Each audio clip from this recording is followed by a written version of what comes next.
Queridos amigos Luz do Mundo e Sal da Terra, bom dia, boa tarde, boa noite. Meu nome é Dario Bueno e também sou conhecido como Burro. Fui vereador em Jacareí, cidade do interior do estado de São Paulo. Como sempre, começamos as nossas conversas, bem-aventurado é o povo, cujo Deus é o Senhor, Salmo 144. E a grande promessa do Evangelho, se você tiver a fé, do tamanho de um grão de mostarda, nada lhe será impossível. E um presente de um grande amigo meu, Oséias capítulo 4, versículo 6, por falta de conhecimento, foi destruído o meu povo. Estamos falando sobre fé na política, e entendo política como cuidar da cidade, e fé, apresento para vocês uma definição que encontrei num tratado sobre política, o livro A República de Platão, em que ele afirma que fé é você transitar da aparência das coisas para a essência das coisas, né? A aparência dos acontecimentos para a essência dos acontecimentos, né? Então, ou seja, né, transitar do visível para o invisível. E assim, falando de Brasil, né, falando das relações, né, das coisas, né, dos acontecimentos, né, tem um pronunciamento, né, recente do ex-presidente Lula, em que ele justifica que os nossos problemas de educação, né, são consequências da colonização portuguesa, né? Bom, né, e o jornal português, né, responde dizendo que, né, nós fomos emancipados, né, declaramos a independência em 1822, né? Então, assim, o que o Lula fez, o que o Lula faz, né, fica alimentando um ressentimento, né, de ex-colônia com o ex-colonizador, né? Então, a gente já tem 200 anos, né, quase, de emancipação política, né? E claro que nesses 200 anos, como a gente decidiu se emancipar, né, da coroa portuguesa, né, da metrópole portuguesa, a gente poderia ter conquistado mais coisas com a nossa independência, né? A gente poderia ter sanado, né, todos os nossos problemas, né, com essa independência, né, com essa autonomia. Mas a gente vê que os problemas, né, não se resolvem só com um príncipe levantando, né, o seu espadachim, né, assim, na beira do riacho, né? Então, assim, as coisas são mais, né, difíceis, né? Os desafios são muito maiores, né? E assim, e claro, a gente tem que lembrar que a gente se emancipou de Portugal, mas a família, né, os herdeiros da família real portuguesa continuaram governando, né? E aí a gente tem que fazer justiça, né, ao grande Dom Pedro II, que foi uma pessoa que mais se dedicou, né, ao Brasil, né? Mas assim, o que o Lula faz é alimentar um ressentimento de ex-colônia, né? E assim, isso não ajuda o Brasil em nada, né? Porque assim, isso dá uma ilusão de que se a gente fosse colonizado por outras metrópoles, né, o nosso destino seria diferenciado, né? E aí, né, o que vem à mente em primeiro lugar, né, a colonização inglesa nos Estados Unidos, né? Os Estados Unidos é um país próspero, né, a maior potência mundial, né? E assim, é muito precipitado a gente achar que isso se deve apenas, né, à colonização inglesa, né? Os americanos, desde que eles declararam a sua independência, eles agiram, né, com bastante autonomia, né? E inclusive o país teve até o risco, né, de ser dividido em dois, né, na Guerra de Secessão, né? Então assim, a gente tem que se aprofundar um pouco mais, né, porque isso aí é o visível, né? E umas coisas que muitas vezes não são declaradas, a gente precisa refletir um pouco mais, né? O Evangelho diz, né, vigiar e orar. E vigiar é você observar os acontecimentos, e orar é você refletir sobre eles, né? Então, assim, o que a gente vê que outros países mais prósperos, né, o que eles têm de diferente de nós, né, brasileiros, né, é que eles aceitaram a reforma protestante, né? Então eles são protestantes, né? Assim, o que diferencia o potencial econômico, desenvolvimento social desses países, né, não é a origem da colonização, mas sim o comportamento perante, né, perante a crença no Evangelho, né? A gente tem aí 500 anos de reforma e a gente precisa aceitar isso, né? Isso é uma coisa bastante óbvia, né? Sem tirar, né, assim, esse ressentimento aí de colônia, né? Mas indo além disso, a gente vê que na própria Europa, né, assim, existe essa diferença muito gigante, né? Você pega a Alemanha, que foi a origem da Reforma Protestante, né? É um país totalmente sólido, né? Assim, passou, né?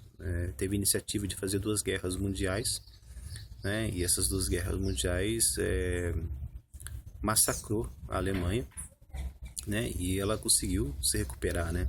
Porque o temperamento do povo alemão, né? E mais a sua orientação filosófica, né? A sua orientação religiosa, né?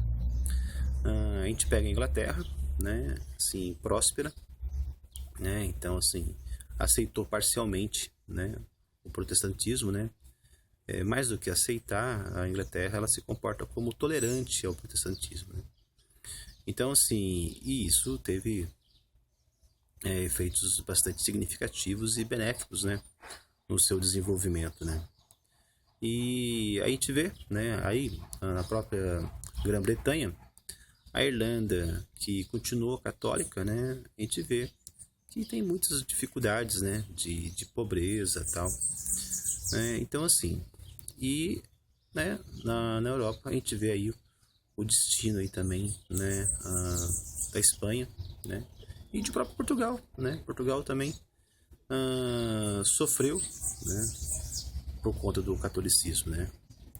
E, assim, uma das coisas mais dramáticas de Portugal foi ter interrompido a dinastia de Avis, né, por conta da intolerância religiosa, né, do catolicismo, né, e também por causa da idolatria, né. E, assim, essa intolerância em Portugal, né, teve uma invasão de talentos, né, expulsão dos sefardistas, né, que são os judeus, né, o próprio Spinoza, né, a família de Spinoza era portuguesa, né. Então, assim, o Spinoza, se não houvesse o exílio, né, dos judeus por conta da Inquisição, né, o Spinoza seria um português, né. Então, assim, a gente vê então aí essas questões, por que a diferença do mundo protestante e do mundo católico? Porque o protestante, ele desde o primeiro momento, né, ele alfabetizou o povo. Então, assim, a prerrogativa de que a origem dessas coisas, a autoridade máxima da religião é a escritura, né? Então, assim, isso motivou, né, que os pioneiros do protestantismo alfabetizassem, fizessem um processo de alfabetização em massa, né? E uma vez o povo alfabetizado, né, isso aí criou oportunidade para uma indústria editorial, né, que prosperou, né? E, assim, uma indústria editorial, aí você vai ter livros de várias espécies, né, de vários assuntos, né, e mais a imprensa, né, que faz com que o povo acompanhe melhor os acontecimentos políticos, né, e aí possa participar mais da política e possa assumir, né, de uma maneira mais incisiva, né, a direção do seu destino, né. Então, assim, tanto é que as democracias mais fortes, né, as repúblicas mais fortes, né, têm aí o seu amparo nos países que se desenvolveram e aceitaram a reforma protestante, né? E aí a gente vê que, assim, no Brasil, né, e nos demais países católicos, né, o que a gente vê aí um grande analfabetismo, né? Então, isso prejudica todo o desenvolvimento tecnológico, né? Isso prejudica todo o debate político e social, né? Então, assim, sem essa ferramenta básica de aquisição de conhecimento, você não encontra soluções para as coisas, né? Então, assim, isso é muito complicado, né? E aí, né, assim, não só isso, né, a Igreja Católica, o catolicismo, o Vaticano, ele proibiu a leitura, né? Fez o índice de livros proibidos, né? Então isso desmotivou cada vez mais, né, também a difusão de ideias, né? E assim, e a perseguição, né, contra as pessoas que eram leitoras, né, era muito severa, né? Então assim, então a gente precisa ponderar isso, que responsável, né, pelo nosso péssimo desempenho na educação é o fato de continuarmos católicos, né? E de maneira institucional, né? Assim, o católico também, né? O Vaticano, ele monopolizou, né, as escolas, né, durante muito tempo, né? E assim, essas escolas, né, elas só tinham acesso às pessoas muito ricas, né? Então, o catolicismo, não só isso, né? Em vez de promover a leitura do Evangelho através da alfabetização, né, restringiu a leitura do Evangelho para que não fosse contestado, né?